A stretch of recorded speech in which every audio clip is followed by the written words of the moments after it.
Student, मैं mister Rahul Narayan Bhagalpur से। मैं आज आप लोगों को बताऊंगा ट्रिग्नोमेट्रिकल इक्वेशन, इसका कहाँ कहाँ एप्लीकेशन है। मेरा पिछला लेक्चर जरूर देखिएगा। और जो भी स्टूडेंट मेरे चैनल को देख रहे हैं, अच्छा लग रहा है पढ़ाई, तो प्लीज़ लाइक और सब्सक्राइब जरूर कीजिए। इससे आपको क्या होगा, आने वाला जो वीडियो है वो आपको जरूर मिलेगा। और रंग बिरंगी चीज़ आज हम लोग ट्रिग्नोमेट्रिकल इक्वेशन पीरियोडिसिटी किस तरीके से डिफाइन किया जाता है और उसका जो इनइक्वालिटीज है उसको हम लोग किस तरीके से सॉल्व करेंगे। ये तीन चीज़ों के टॉपिक आज मैं स्टार्ट कर रहा हूँ। पहले हम लोग जान लेते हैं जनरल सॉल्यूशन में हम लोगों ने क्या क्या पढ़ा, कहाँ कहाँ इसका एप्लीकेशन है। पूरे मैथमेटिक्स में, कैलकुलस में, कोऑर्डिनेट में, अलजेब्रा में, हर जगह ट्रिग्नोमेट्री का एप्लीकेशन है। तो आज हम लोग पहले बात कर लें जनरल सॉल्यूशन। जनरल सॉल्यूशन क्या है भाई? इसमें हम लोगों ने क्या क्या पढ़ा? पहला पॉइंट पढ़ा कि साइन थीटा बराबर जीरो। इसका जनरल सॉल्यूशन क्या था? Theta is equal to n pi radian, n belongs to integer. ये सबको पता है कि साइन थीटा बराबर जीरो, थीटा बराबर n पाई रेडियन। इसको एक बार रिवीजन करते हैं क्योंकि आप लोगों को याद हो। दूसरा है cos थीटा बराबर जीरो, थीटा बराबर 2n plus 1 pi by 2 radian, odd multiple of pi by 2 radian, n belongs to integer। ये सारी बातें हो चुकी है। तीसरा tan थीटा बराबर जीरो, इसमें दो बातें, theta is equal to integral multiple of pi और theta is not equal to 2n plus 1 pi by 2 radian. ये भी बात याद रखना कि tan थीटा बराबर जीरो, इसका थीटा क्या होगा? ये डेंजर पार्ट, ये डेंजर पॉइंट, ये है थीटा बराबर n पाई रेडियन और n बिलोंग्स टू इंटीजर, दोनों में लिखना। इसके बाद बात होती है 4 नंबर, cot थीटा बराबर zero, all possible values of theta. Theta का वैल्यू क्या होगा? तो cos थीटा बराबर जीरो, थीटा बराबर 2n plus 1 pi by 2 radian और theta is not equal to n pi radian. ये पूरी बातें लिखनी है। n belongs to integer, integer इसमें भी पुट होगा, इसमें भी पुट होगा। ये डेंजर पॉइंट, इस पॉइंट पर cot थीटा नॉट डिफाइंड। इसके बाद 5 नंबर, sec थीटा बराबर जीरो, no real values of theta, no real value of theta. इसका रीजन क्या है? क्योंकि सेक थीटा का जो रेंज है वो -1 से 1 के बीच में नहीं होना चाहिए। तो सेक थीटा बराबर जीरो, no real values of theta, no real solution, no real values of theta. 6 number, cosec theta बराबर जीरो, cosec थीटा बराबर जीरो। इसमें दो बातें हैं, पहले तो no real values of theta,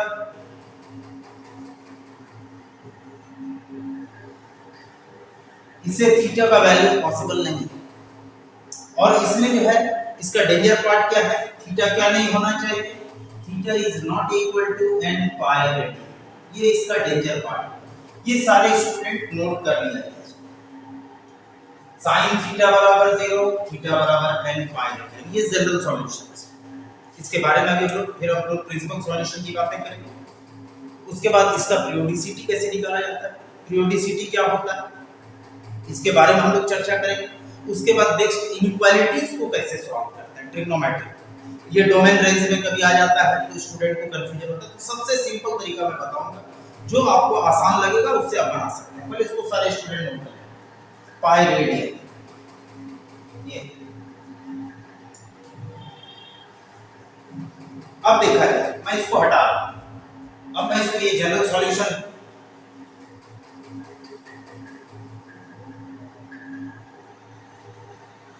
next देखिए,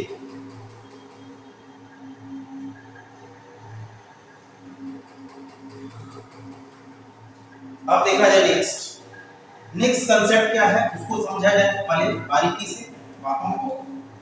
मैं इस पे चर्चा कर रहा हूं और एक एक बात आपको क्लियर कर देंगे कि आपको फॉर फ्यूचर कभी भी इस तरह के सवाल में आपको दिक्कत नहीं होगी। ये सारे स्टूडेंट समझ इस पॉइंट। अब देखा जाए, सारे स्टूडेंट इस पॉइंट पर ध्यान से देखें, समझे। नेक्स्ट कंसेप्ट क्या है, जनरल सॉल्यूशन में क्या होता है उस पर ध्यान दिया जाए। देखिए सारे स्टूडेंट, नेक्स्ट है साइन थीटा बराबर साइन अल्फा। इसके बारे में भी मैंने पिछले वीडियो में बताया है। ये ट्रिग्नोमेट्रिक इक्वेशन कब सॉल्व होगा, जब sin alpha greater than equal to, ये बाउंडेड ट्रिग्नोमेट्रिक फंक्शन, इसका रेंज होता है इसलिए ऐसा होता है। और alpha measure in radian, measure in radian, ये बात आपको ध्यान में रखनी है। तो इसका जनरल सॉल्यूशन क्या होता है, थीटा बराबर n pi radian plus minus 1 to the power n alpha, n belongs to integral, very very important. ये नेक्स्ट टाइप है sin थीटा बराबर sin अल्फा, इसका जनरल सॉल्यूशन क्या होगा। इसमें जितना भी इंटीग्रल वैल्यू पुट करेंगे, जितना भी थीटा आएगा वो इस ट्रिग्नोमेट्रिकल इक्वेशन को सैटिस्फाई करेगा। इसका रीजन क्या है, ये बाउंडेड फंक्शन है। इसी में आता है cosec थीटा बराबर cosec alpha. At the same time cosec alpha कब सॉल्व होगा, जब लेस देन इक्वल टू -1 और cosec alpha greater than equal to 1। ये ट्रिग्नोमेट्रिक जो साइन के लिए वही इसका रेसिप्रोकल, इसमें थीटा क्या होगा, n pi radian plus -1 to the power n alpha, n belongs to integral. जो साइन के लिए वही cosec के लिए, वही फार्मूला सेम एप्लीकेबल होगा cosec। इसमें एक खास बात और, theta is not equal to n pi, क्योंकि ये तभी डिफाइंड होगा जब थीटा इंटीग्रल मल्टीपल नहीं। ये बात भी आपको सीखनी है। ये ट्रिग्नोमेट्रिकल इक्वेशन कब सॉल्व होगा, जब cosec थीटा का डेंजर पार्ट क्या है, तो theta is not equal to n pi radian. ये बात भी सबको समझनी है। ये दो पॉइंट, पहला पॉइंट और दूसरा पॉइंट, ये आपको हमेशा ध्यान में रखना। ये कैसा है, unbounded trigonometrical function, unbounded trigonometrical function.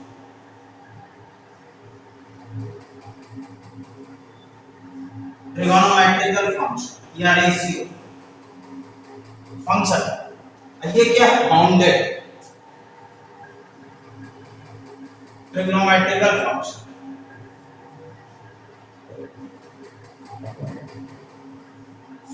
सारे स्टूडेंट इसको समझ के नोट करें। हालांकि मैं 2-3 बार इसको रिपीट कर चुका हूं। ये ट्रिगोनोमेट्रिकल जिसका मिनिमम और मैक्सिमम वैल्यू होता है, जिसका एक फिक्स रेंज होता है, उसको हम लोग बाउंडेड ट्रिगोनोमेट्रिकल फंक्शन। सारे स्टूडेंट इसको समझ के रखना।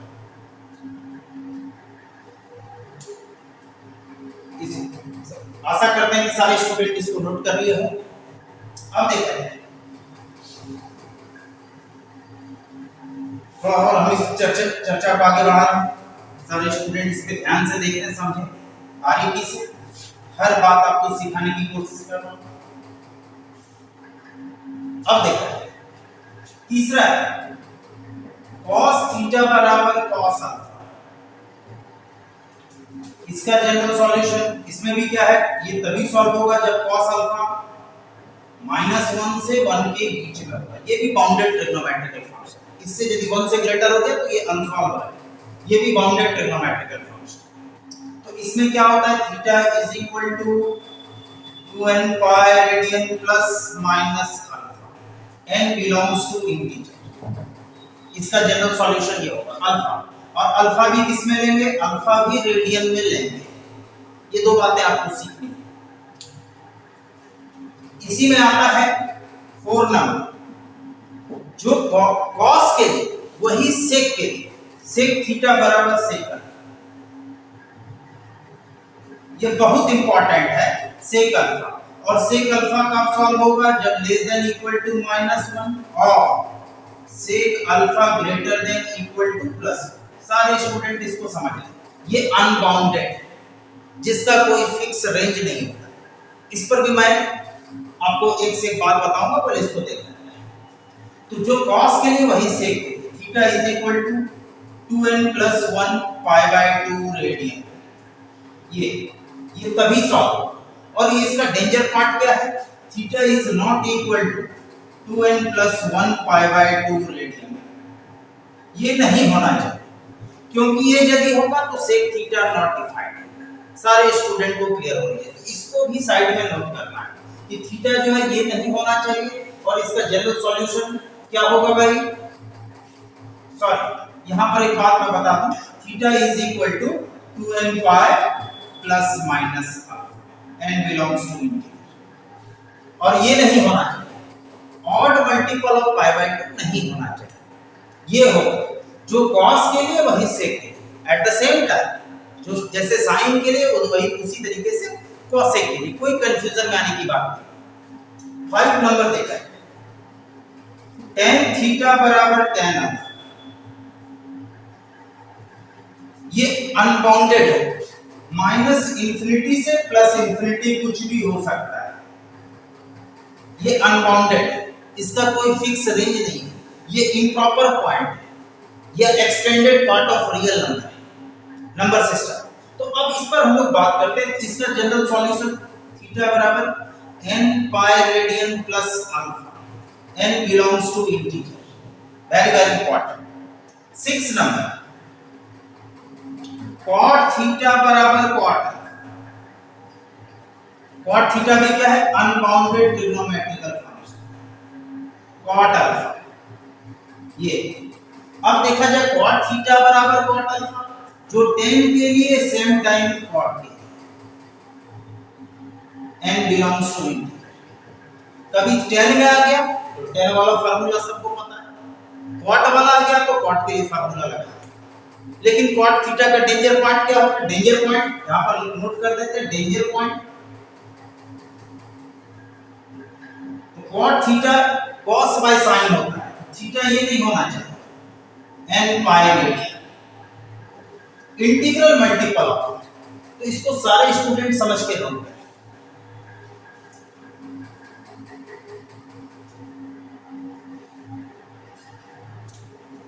अब हम लोग एक खास बात करते हैं, एक प्रिंसिपल जनरल सॉल्यूशन और प्रिंसिपल सॉल्यूशन, ये क्या होता है, उसके बाद हम लोग पीरियोडिसिटी निकालेंगे।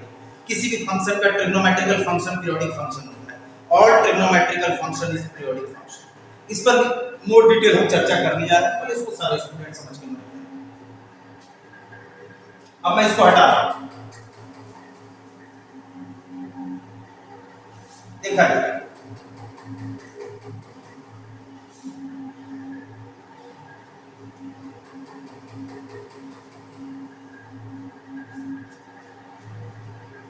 इसको सारे स्टूडेंट समझ के लो। पहले 2-3 बात मैं और बताऊंगा, उसके बाद फॉर कंपटीशन में यूज होता है, for competitive exam sin square theta बराबर sin square alpha, sin square theta is equal to sin square alpha. इसका जनरल सॉल्यूशन होता है theta is equal to n pi plus alpha, n pi radian plus alpha, n belongs to integer. sin square दिया हुआ है, sin square theta बराबर sin square alpha दिया, तो इसका general solution theta is equal to n pi radian plus alpha.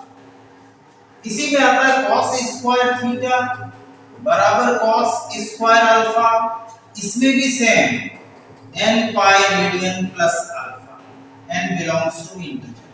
सारे student इसको समझ रहे हैं। तीसरा है tan स्क्वायर थीटा बराबर tan स्क्वायर अल्फा, थीटा बराबर n pi radian plus alpha. तीनों के लिए सेम फार्मूला, यदि स्क्वायर वाला टर्म रहेगा तो कभी कंफ्यूजन में नहीं आनी है। तो sin स्क्वायर थीटा बराबर sin स्क्वायर अल्फा, ये sin है, स्क्वायर थीटा बराबर sin square alpha, theta equal to n pi radian plus alpha.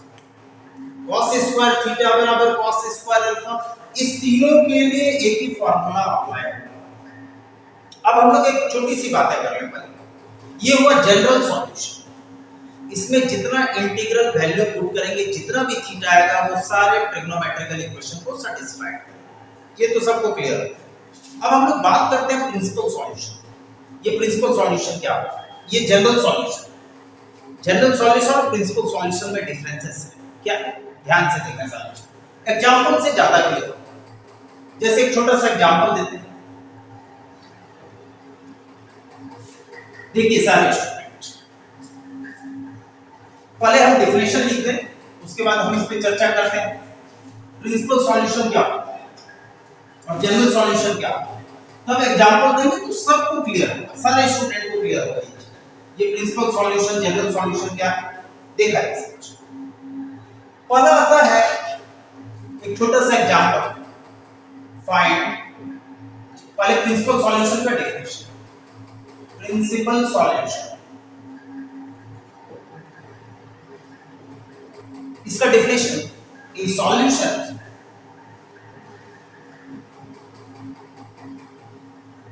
lie between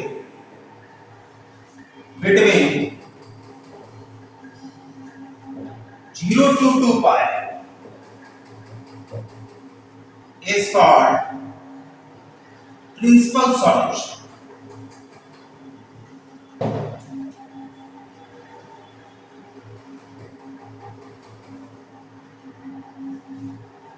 A solution lie between 0 to 2 pi, वैसा थीटा जो 0 डिग्री से ग्रेटर होगा, 360 से smaller होगा, इसी को हम लोग बोलते हैं principal solution.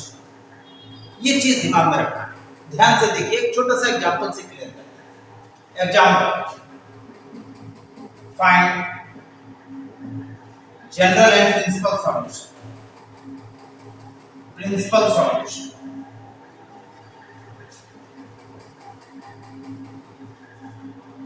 Principal solution example, 2 cos theta minus root 3 is equal to 0। Simple सा छोटा सा question, 2 into cos theta minus root 3 equal to 0, इसका जनरल और प्रिंसिपल सॉल्यूशन। सॉल्यूशन में देखिए, सबसे पहले क्या करना है, रूट 3 को इस साइड ले आना, cos theta is equal to root 3,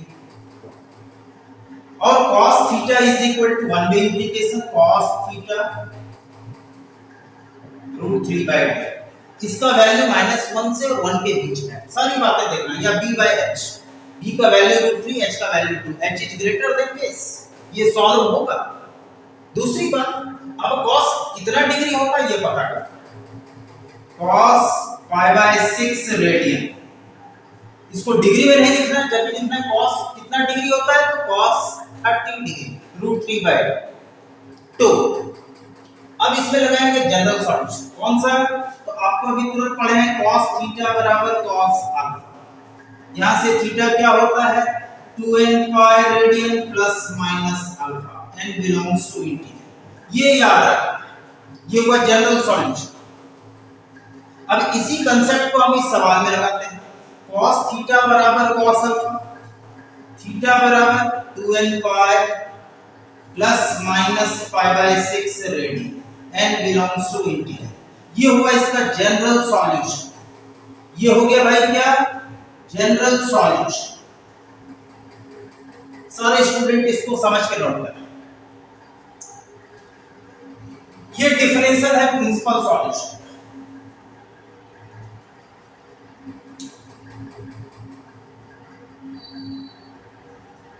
तो 2n pi radian plus minus, ये हुआ इसका जनरल सॉल्यूशन। अब हमको निकालना है इसका principal solution, find its principal solution. Principal solution के लिए क्या करते हैं, प्रिंसिपल सॉल्यूशन का डेफिनेशन लिखा हुआ है, solution lie between 0 to 2 pi is called principal solution. किसी को कोई कंफ्यूजन नहीं होनी चाहिए। अब मैं इसको हटा रहा हूं,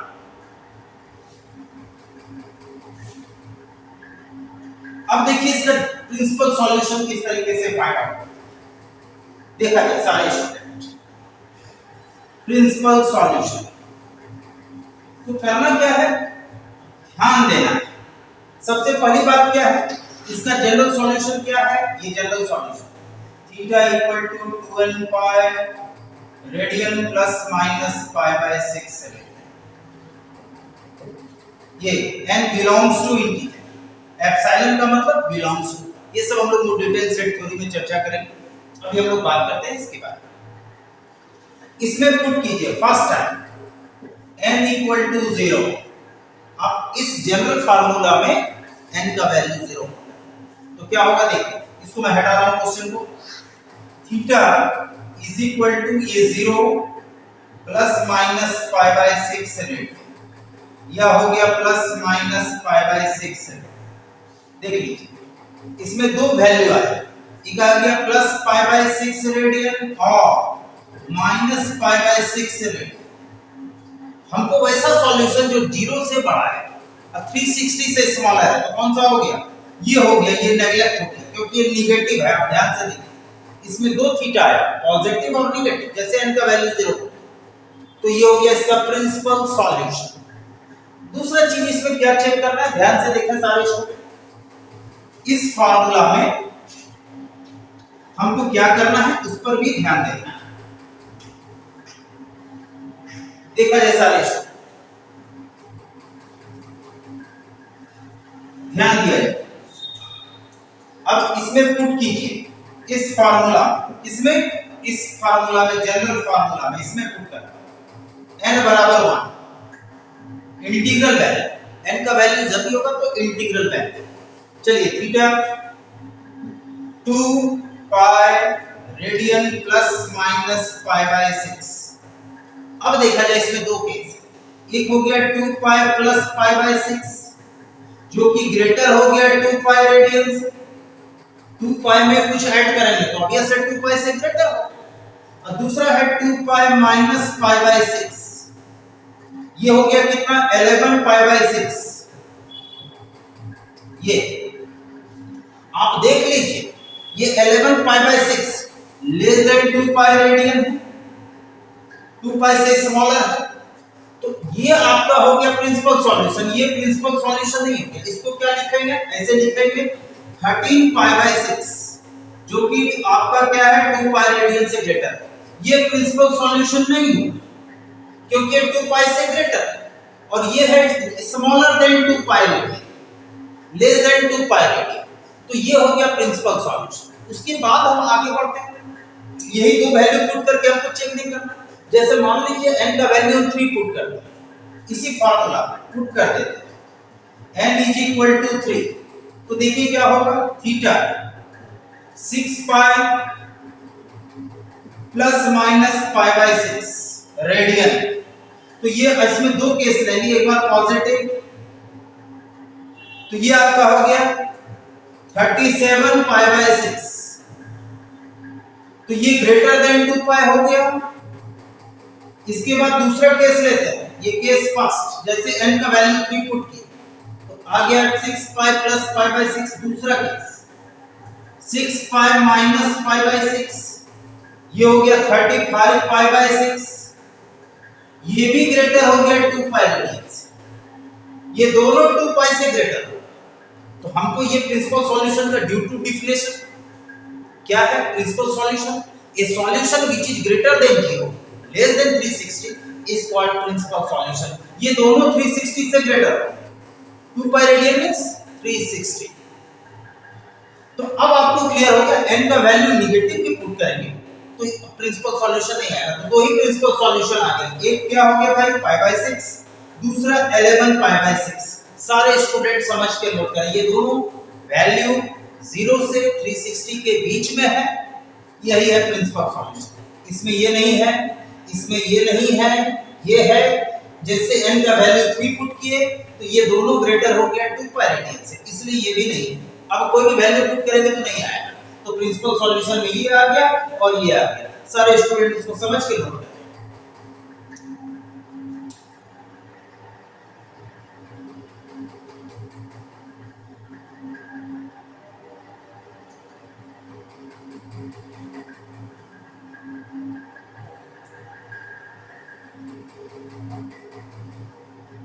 अब मैं इसको हटा रहा हूं, ध्यान से देखें सारे स्टूडेंट।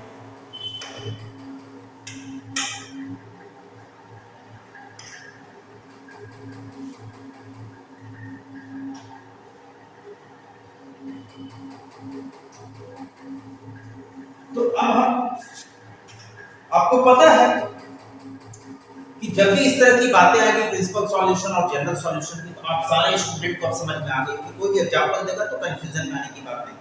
अभी हम लोग एग्जांपल पर भी चर्चा करेंगे, वो डिटेल सारे तरह के जितना भी चैप्टर हम पढ़ा रहे हैं सब पर मैक्सिमम सवाल हम बताएंगे, लेकिन पहले थ्योरी का कांसेप्ट क्लियर होना बहुत जरूरी है। अब देखिए सारे स्टूडेंट ध्यान से,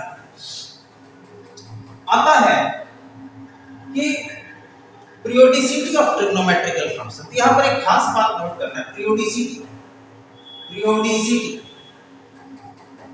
of trigonometrical function.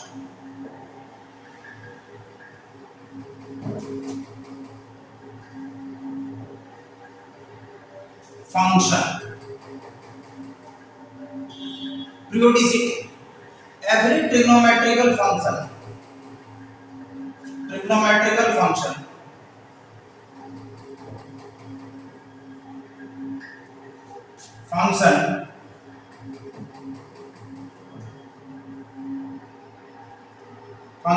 is periodic function,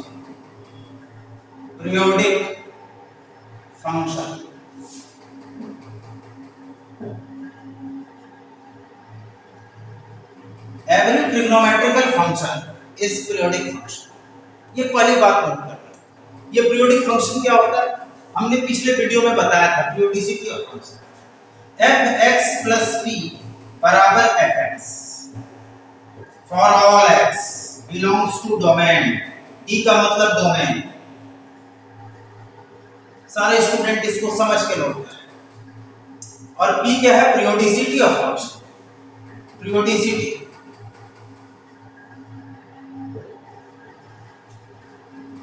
of function. कोई भी फंक्शन किसी इंटरवल के बाद, किसी खास इंटरवल के बाद यदि रिपीट करता है तो उसको हम लोग पीरियोडिसिटी बोलते हैं। कुछ खास इंटरवल के बाद, जैसे बहुत सारा चीज आपके सामने में है, जैसे आप घर में पर्दे को टांगते हैं तो उसमें आप ध्यान से देखिएगा कोई स्ट्रक्चर जो होता है रिपीट करता है। तो जब रिपीट करता है तो उसको हम लोग पीरियोडिसिटी बोलते हैं।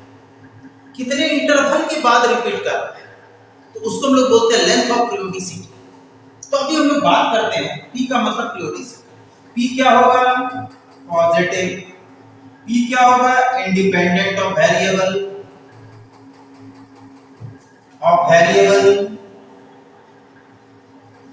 p क्या होगा, least value. p real number होगा, independent of variable, p real होगा।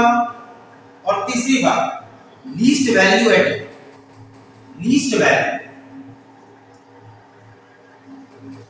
ये सारी बातें पीरियोडिसिटी के बारे में आपको जानकारी होनी चाहिए।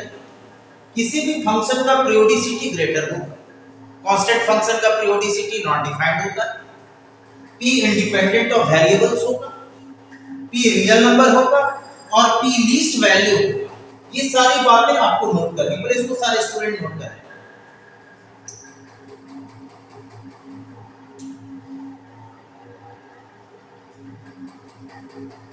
अब मैं इसको हटा रहा हूं, सारे स्टूडेंट ध्यान दें। स्क्रीनशॉट भी ले सकते हैं, वीडियो रोक। अब देखा जाए सारे स्टूडेंट, जैसे find periodicity of sin x। हमको नहीं पता है sin x का पीरियोडिसिटी या cos x का पीरियोडिसिटी या tan x का पीरियोडिसिटी, तो हम और आप कैसे निकालेंगे? एग्जांपल के साथ, find periodicity of sin x। Find periodicity of sin x। sin x का पीरियोडिसिटी किस तरीके से निकालेंगे, इस पर ध्यान दें। पीरियोडिसिटी ऑफ sin x, तो हम पहले सॉल्यूशन में क्या करते हैं, देखिए सारे मान लेते हैं जिसका पीरियोडिसिटी निकालना है, कौन सा है, तो sin x। तो fx is equal to sin x। sin x का हमको पीरियोडिसिटी निकालना है। सारे स्टूडेंट पहले इसको नोट करें। अब दूसरा कंडीशन फॉर पीरियोडिसिटी,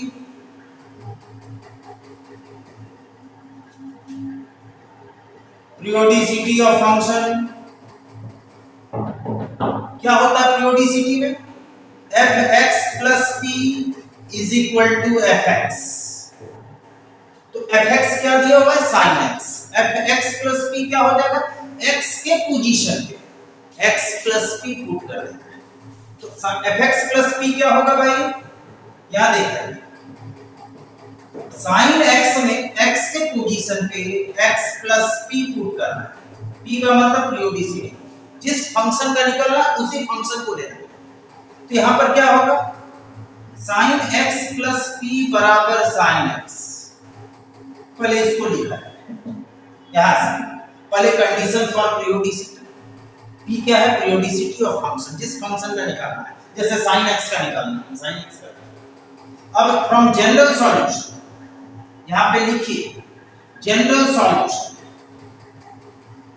शॉर्ट में नहीं चलना है, इसका जनरल सॉल्यूशन करना है। देखिए कैसे, तो इसमें लगाएंगे sin थीटा बराबर sin अल्फा, थीटा बराबर n पाई रेडियन प्लस -1 पे power n alpha, n belongs to integer.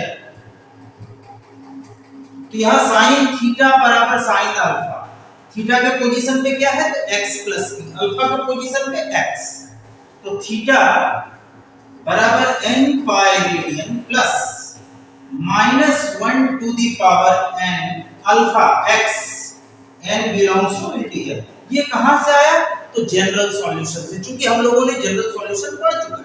इसको सारे स्टूडेंट नोट करें।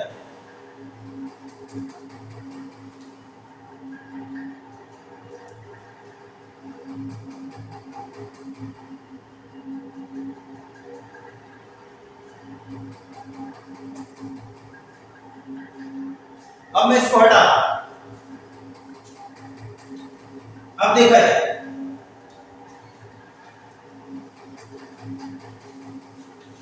ये आया कहां से, तो जनरल सॉल्यूशन से। सब चीज एक दूसरे पे डिपेंड करता है। जब तक मैथमेटिक्स पढ़िएगा ये सारी बातें आपको ध्यान में रखनी होगी।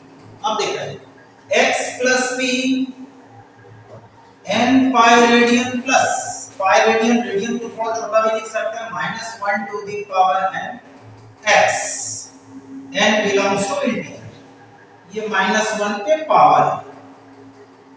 अब हम इसमें पुट कर रहे हैं, क्या पुट कर रहे हैं, सारे स्टूडेंट ध्यान से देखिए, n बराबर 0, पहले पुट कर देते हैं, n बराबर 0, तो x प्लस p बराबर 0 प्लस -1 to the power 0x, it means x, ये 0 प्लस -1 पे पावर 0 1 x, तो यहां से निकल गया p इज इक्वल टू 0।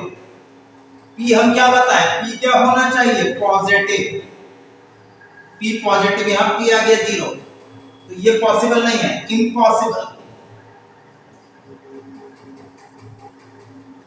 क्योंकि sin x का ग्राफ रिपीट करता है, तो ये p बराबर 0 इम्पॉसिबल, तो p हमेशा क्या होना चाहिए, तो पॉजिटिव होना चाहिए। अभी हम p के बारे में सारी बातें बताएंगे। अब देखा है n का वैल्यू 1 पुट करते हैं इस फार्मूला में, इस फार्मूला में सेकंड टाइम पुट करते हैं n इज इक्वल टू 1, यहां पुट करना है इसमें जनरल सॉल्यूशन। तो जैसे हम पुट किए तो x प्लस p बराबर पाई प्लस -1 पे पावर 1x, सारे स्टूडेंट ध्यान से देखें, x plus p pi minus x, यहां से पीरियोडिसिटी निकाले, p हो जाएगा पाई माइनस 2x, और n बिलोंग्स टू, n का वैल्यू हमने पुट कर दिया, n इज इक्वल टू 1। और देखिए इसमें ध्यान देनी है, periodicity is the function of x, ये कांस्टेंट नहीं है, क्योंकि x का वैल्यू बढ़ेगा तो इसका वैल्यू घटेगा, तो ये नॉट इंडिपेंडेंट ऑफ वेरिएबल, ये डिपेंडेंट ऑन वेरिएबल। इसमें p बराबर पाई माइनस 2x आ गया, जो कि इम्पॉसिबल है, ये हो गया dependent of variable on variable, जो कि क्या हो गया, इम्पॉसिबल, इम्पॉसिबल, ये भी नहीं हो सकता, क्योंकि यहां फंक्शन हो गया, पीरियोडिसिटी क्या होना चाहिए, तो कांस्टेंट होना चाहिए, जबकि यहां आ गया पाई माइनस 2x, जो कि इम्पॉसिबल। सारे स्टूडेंट इसको समझ के नोट करें।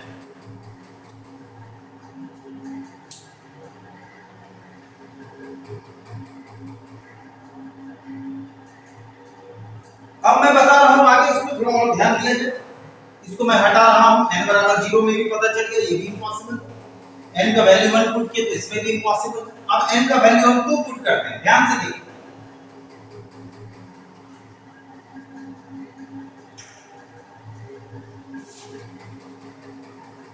ध्यान दिया जाए सारे स्टूडेंट। इसमें हम पुट करते हैं n इज इक्वल टू 2, तो x प्लस p बराबर 2 पाई प्लस माइनस 1 पे पावर 2x।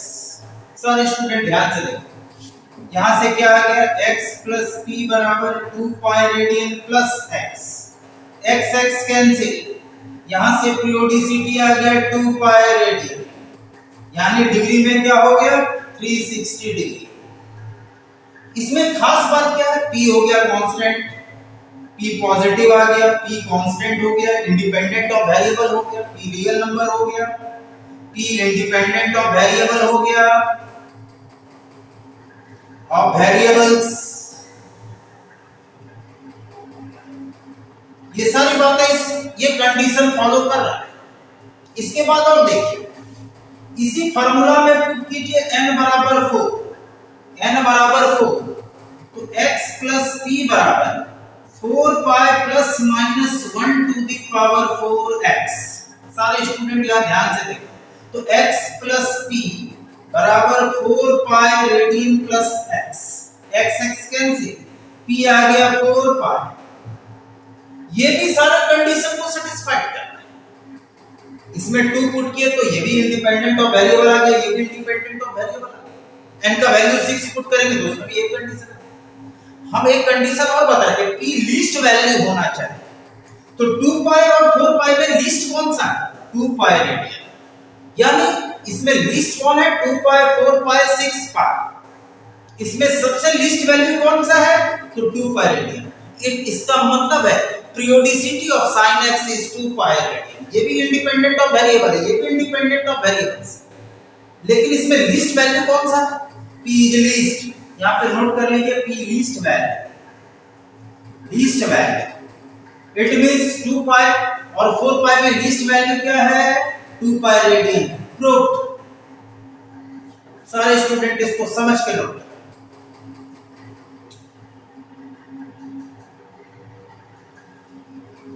अब मैं इसको हटा रहा हूं, सबको क्लियर हो गया ये चीज आया कहां से और किस तरीके से थ्योरी को हम अप्लाई कर सकते हैं सवाल, ये सब इंपॉर्टेंट बात है। sin x का ग्राफ 2 पाई के बाद रिपीट करता है, 4 पाई के बाद भी रिपीट करता है, 6 पाई के बाद भी रिपीट करता है। तो जो सबसे लीस्ट वैल्यू है उसी को हम लोग सेलेक्ट करते हैं, क्योंकि ये फंडामेंटल इंटरवल हो गया जिसके बाद ग्राफ रिपीट करता है। सारे स्टूडेंट इसको समझ के नोट करें। अब मैं इसको हटा रहा हूं। कभी पूछ दिया periodicity of 10x, periodicity of 10x किस तरीके से निकालेंगे, पीरियोडिसिटी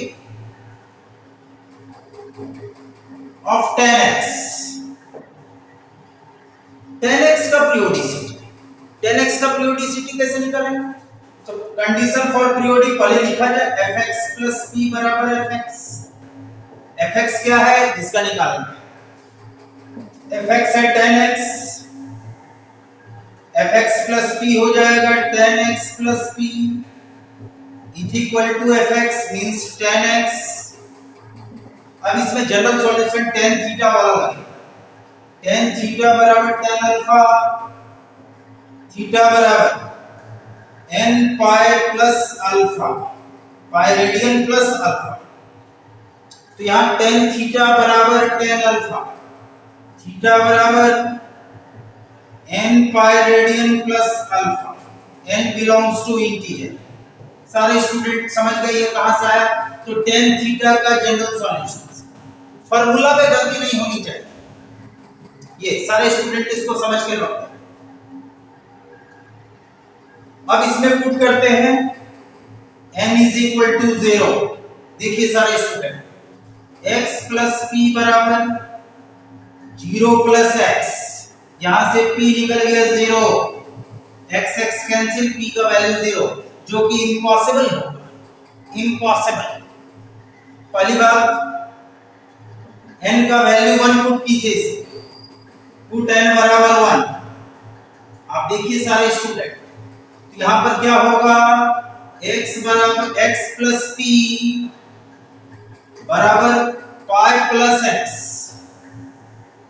देख लीजिए सारे स्टूडेंट, यहां से x x कैंसिल, तो p बराबर pi radian, it means 180 degree.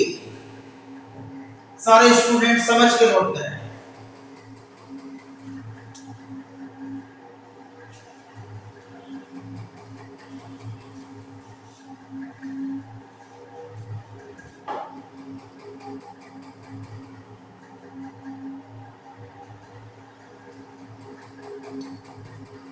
इसी में हम पुट कर देते हैं, सारे स्टूडेंट ध्यान से देखें। जिस भी फंक्शन का हमको पीरियोडिसिटी निकालना है, कंपटीशन वाले स्टूडेंट जरूर ध्यान से देखें किस तरीके से निकाला जाता है। अब मैं इसको हटा रहा हूं।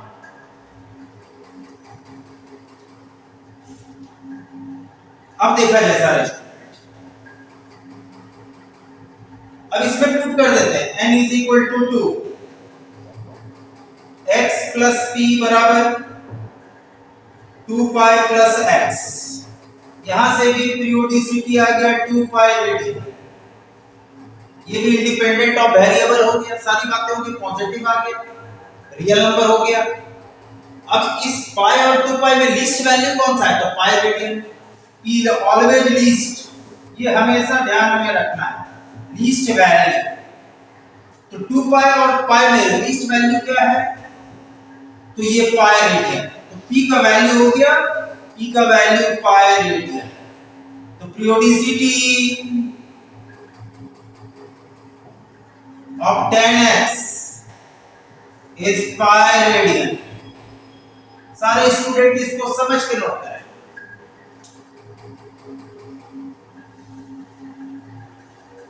तो 10x का जो ग्राफ है वो पाई रेडियन के बाद रिपीट करेगा।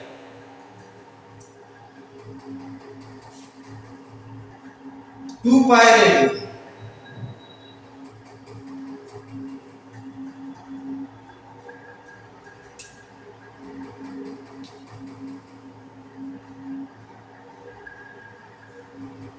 अब मैं एक खास बात बता रहा हूं, उसको भी देखा जाए। जैसे पीरियोडिसिटी ऑफ fx, एग्जांपल, ये थ्योरम है, पीरियोडिसिटी ऑफ fx, तो भी फंक्शन हो सकता है fx is t, then periodicity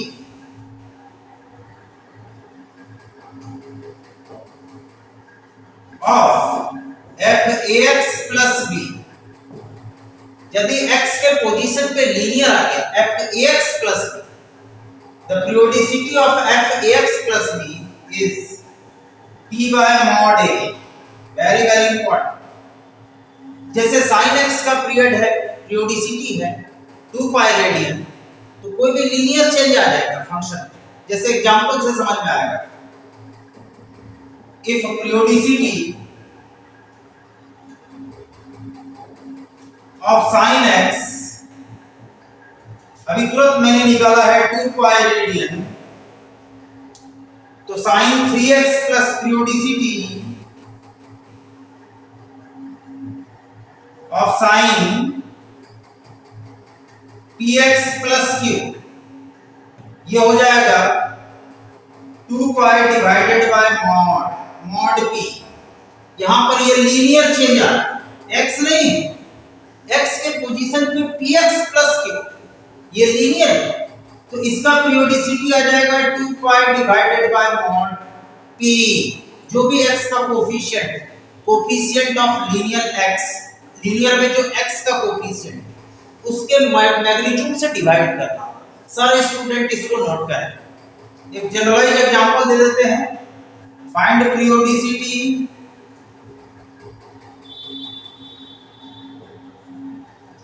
of sin 3x plus 5, 3x plus 5। sin x का पीरियोडिसिटी क्या भाई, 2 pi radian. sin px plus q का 2 पाई बाय मॉड p, इसका क्या होगा 2 पाई बाय 3। क्योंकि इसमें मॉड लगाने की जरूरत नहीं है, क्योंकि ये ऑलवेज पॉजिटिव है, मॉड भी लगा सकते हैं, ये जनरलाइज है। यदि x का कोएफिशिएंट नेगेटिव होगा तब हम लोग मॉड लगाएंगे, अदरवाइज जो पॉजिटिव है तो पॉजिटिव। इसका पीरियोडिसिटी हो गया 120 डिग्री। मतलब इसका जो ग्राफ है वो 120 के बाद रिपीट करेगा। ऐसे किसके sin x कितने के बाद रिपीट करता है? 360 के बाद रिपीट करता है। तो sin 3x + 5 का जो ग्राफ होगा वो कंप्रेस हो जाएगा। ये 2π/3 मतलब 120 के बाद रिपीट करेगा। सारे स्टूडेंट इसको समझ के नोट करें।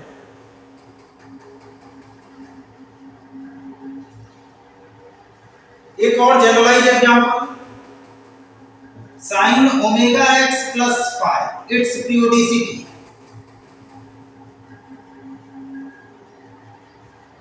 ये हो जाएगा, यहां देखो x का कोफिशिएंट ओमेगा 2π/ओमेगा या mod omega, very very important, ये हमेशा ध्यान में रखनी है सारे, ये वेरी वेरी इंपॉर्टेंट। तो ये थ्योरम हमेशा ध्यान में रखना है कि periodicity of fx is t, then periodicity of fax plus b, ये a है, plus b is t by mod a, t by mod a हो। लिखावट में थोड़ी हो सकती है प्रॉब्लम, आपको सिखाने का भरपूर कोशिश करें, क्योंकि हम किताब देख के पहले से बोले कि हम कभी पढ़ाए नहीं है। fax plus b is t by mod a, सारे स्टूडेंट इसको समझ के नोट करें।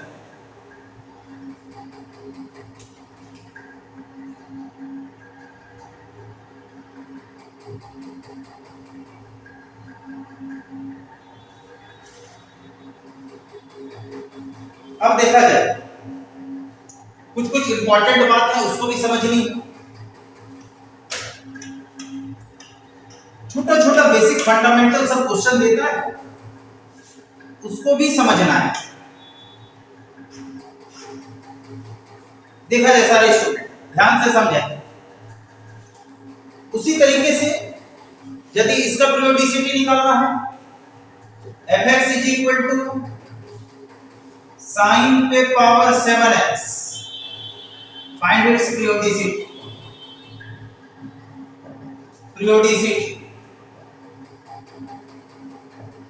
तो सबसे पहले हमको ये देखना ऑड पावर, साइन पर ऑड पावर। तो साइन पर जब भी ऑड पावर होगा तो उसका पीरियोडिसिटी हमेशा 2π। यहां पर नोट कर लीजिए, साइन पे पावर nx, कॉस पे पावर nx। इसमें दो केस है। Case first, if n is even positive integer,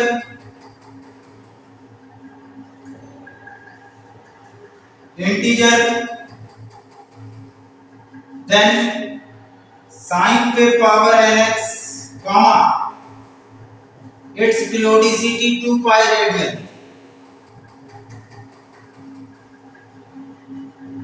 2π radian.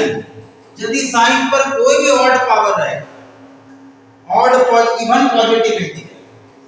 Positive integer, तो इसका होता है पाई रेडियन। यदि इस पर पावर इवन है और इस पर भी पावर इवन है तो इसका पीरियोडिसिटी ये ग्राफ पाई के बाद रिपीट करेगा।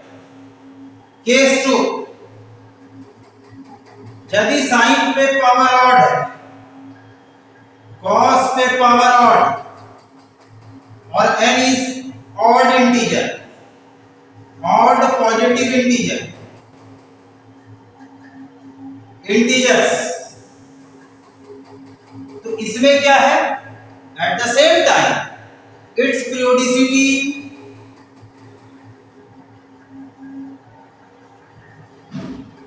पाई 2π रेडियन।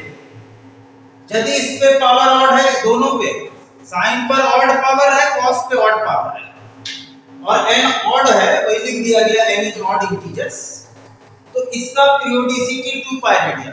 इस पे यदि पावर होगा इवन तो इसका पीरियोडिसिटी पाई रेडियन होगा। कोई भी साइन पे पावर है, कॉस पे पावर क्या है, ध्यान से देखें, सारे स्टूडेंट समझ के पहले इसको नोट करें।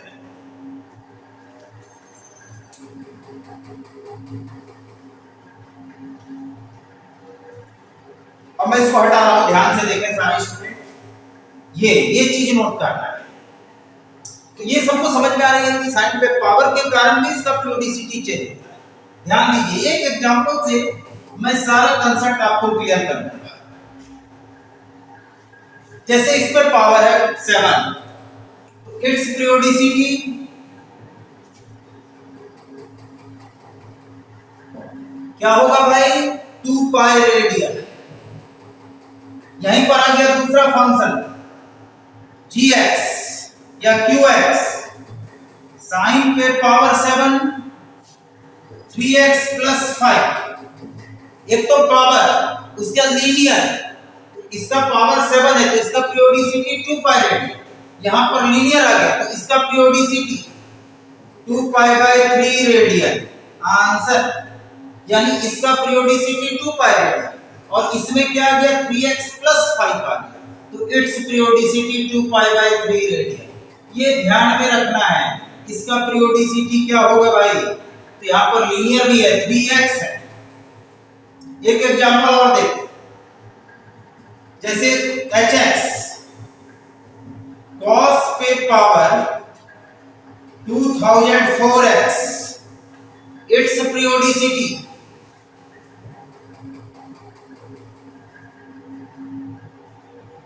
ये इवन है या ऑड, तो पावर ये इवन है 2004 क्या है भाई, even, even positive integer.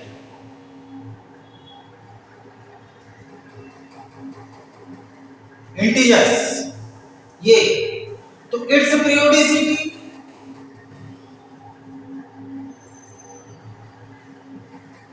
Pi radian. क्योंकि हमें अभी पता है कि पावर यदि इवन रहेगा तो इसका पीरियोडिसिटी पाई रेडियन। सारे स्टूडेंट नोट करें इस एग्जांपल को भी और इसको भी। उसके बाद इसी का ये दूसरा पावर भी दे दिया और लीनियर भी दे दिया, तो कभी घबराने की बात नहीं है, क्या होगा ध्यान से देखें।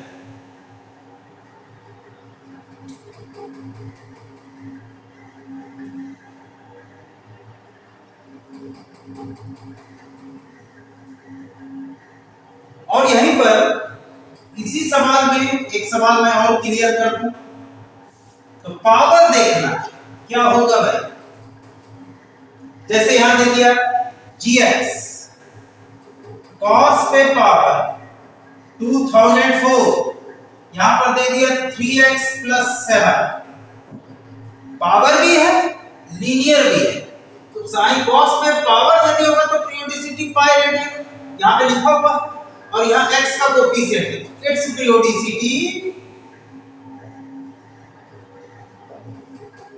Pi by 3 radian. x के कोएफिशिएंट से डिवाइड किया जाएगा आंसर। सारे स्टूडेंट इसको समझ के नोट करें।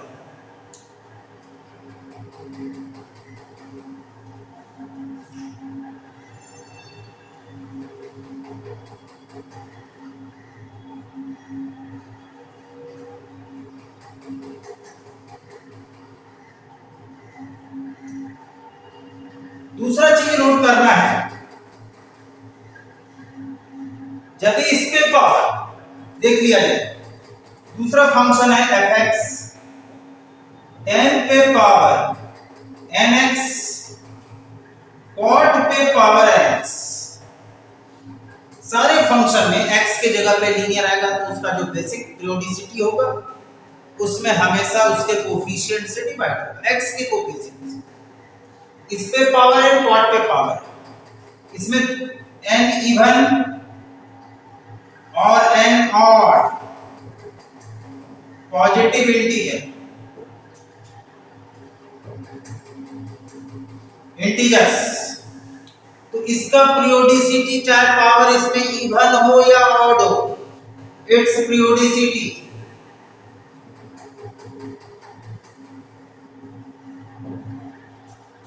पाई radian. Very very important. Sine और कॉस में क्या अंतर था, साइन पर पावर यदि इवन तो उसका पीरियोडिसिटी पाई रेडियन, पावर यदि ऑड तो उसका पीरियोडिसिटी 2 पाई रेडियन। इसमें पावर यदि इवन रहेगा या ऑड रहेगा तो इसका पीरियोडिसिटी हमेशा पाई रेडियन। सारे स्टूडेंट इसको समझ के नोट करें, ये tan थीटा और cot थीटा है।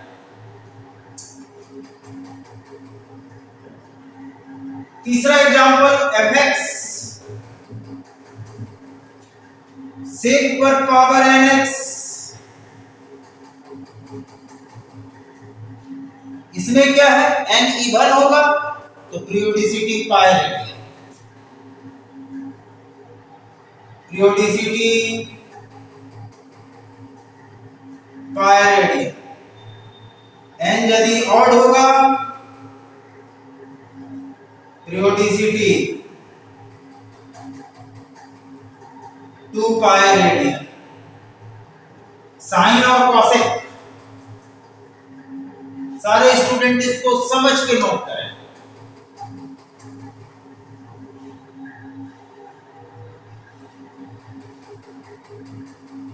ये तीसरा फंक्शन है, ये दूसरा, ये तीसरा।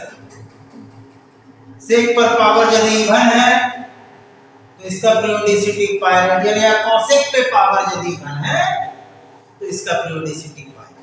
सारे स्टूडेंट इसको समझ के नोट करें।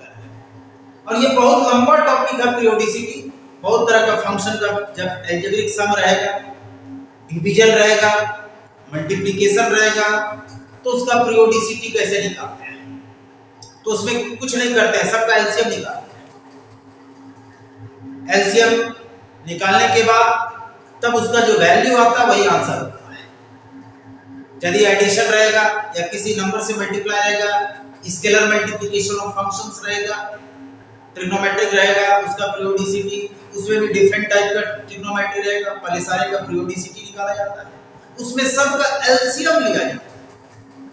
कोई कंफ्यूजन में नहीं आना, पावर इवन है तो उसका पीरियोडिसिटी क्या है, इसका दूसरा फंक्शन है उसका अलग पावर है, उसका लीनियर कोफिशिएंट्स है, सबका पीरियोडिसिटी निकाल के अब तक उसका एलसीएम लिया जाता है।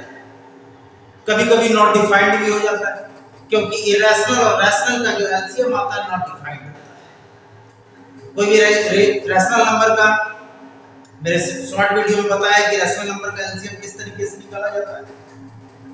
रैशनल का सारे इंटीजर्स का LCM divided by HCF of denominators. तो ये सारी बातें मैं हर तरह के वीडियो में डिस्कस कर रहा हूं, इसको सारे स्टूडेंट समझ के नोट करें, इसको जरूर नोट करें, सब दिन काम देगा, हर तरह के प्रॉब्लम में आपको काम देगा।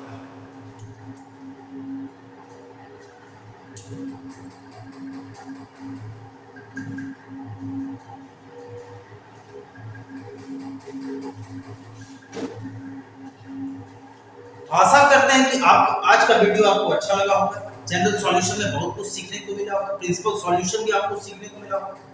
मेरा पिछला लेक्चर जरूर जरा, यदि मेरा वीडियो आपको अच्छा लगता है, समझ में आ रहा है, हम आपको समझाने की कोशिश कर पा रहे हैं, तो प्लीज लाइक और सब्सक्राइब कीजिए।